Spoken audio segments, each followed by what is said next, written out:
when we developed Just Listening, we had to kind of develop a theory to support the practice. And I'm aware that in 2017 we didn't really have a theory around it. We had some ideas, and someone suggested we needed to put something more solid in place. So Just Listening as an approach, the actual process of listening, which we'll be talking about, has theories, pretty solid published theories behind it. And the first one I want to talk about is dissociocotic.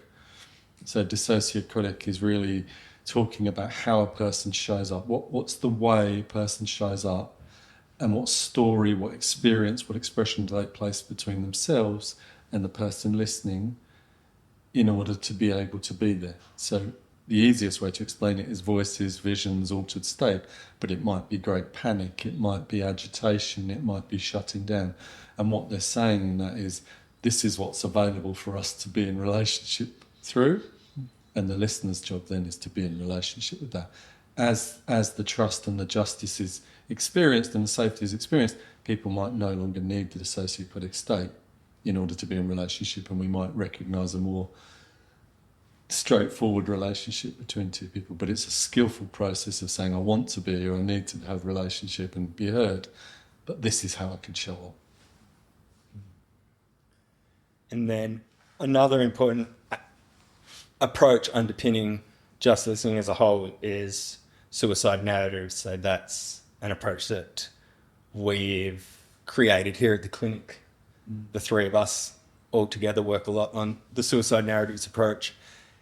And it's about understanding a person's own construct of safety. It's also about, to put it quite bluntly, helping the listener hold on to their own shit when somebody's talking about suicide or talking about big things, and helping people understand that the longer we listen to somebody who's expressing that they don't feel safe within themselves, or expressing that they feel like they're moving towards suicide, the longer we listen to that, the more we might start to hear the narrative of their life, and that what we refer to as suicide is somebody's life feeling unbearable, somebody feeling like all the doors of their life are closing, the options are disappearing, and perhaps moving towards ending life is looking like one of the last options available. But the longer we listen, the more we can understand that as a reasonable or an understandable reality, because we've heard more of the story of their life, and they're expressing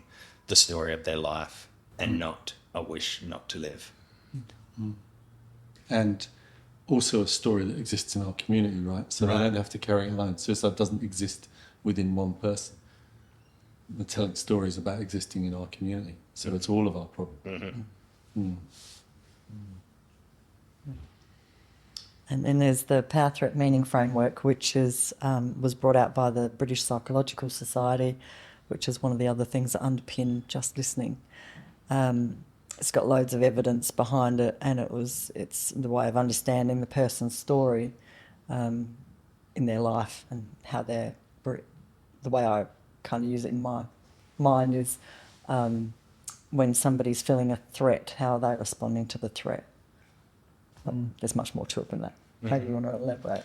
No, well, I think that's especially, I'm thinking, when we're teaching people Just Listening, or we have a little bit of time to explain Just Listening, or we were teaching our volunteers, that really was the core of it, wasn't it? This isn't a person with a mental illness or a symptom of a mental illness.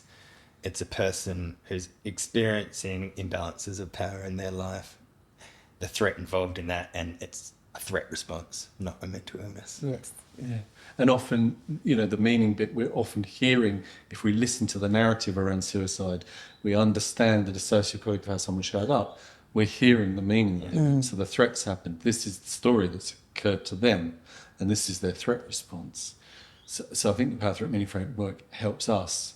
We don't need to formulate and organise somebody else's life, but it helps us go, yeah, that all makes a lot of sense, actually.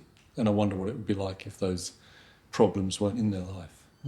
And I think that, for me, that helps us see the human, whereas the diagnostic models and the other structures around the system of fixing people means we don't really see the person in front of us.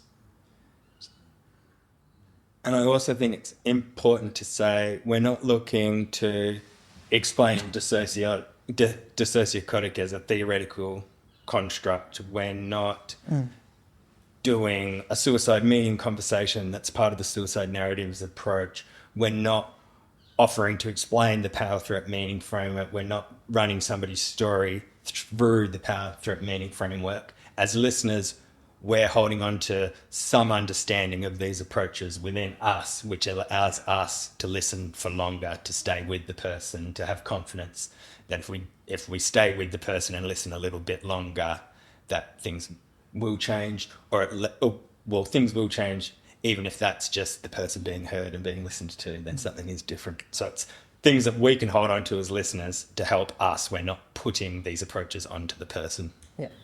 Yeah, I really like that, because I think that also helps us to remember that, oh, these are stories that I know in my life as well.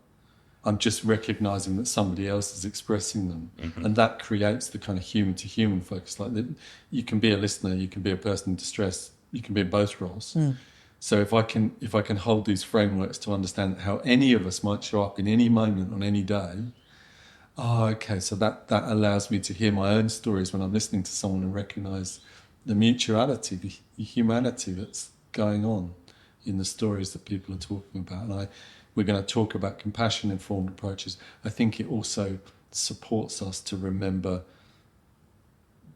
that we're just two humans sitting together. And that's what those frameworks do, is they kind of help us understand that, I think.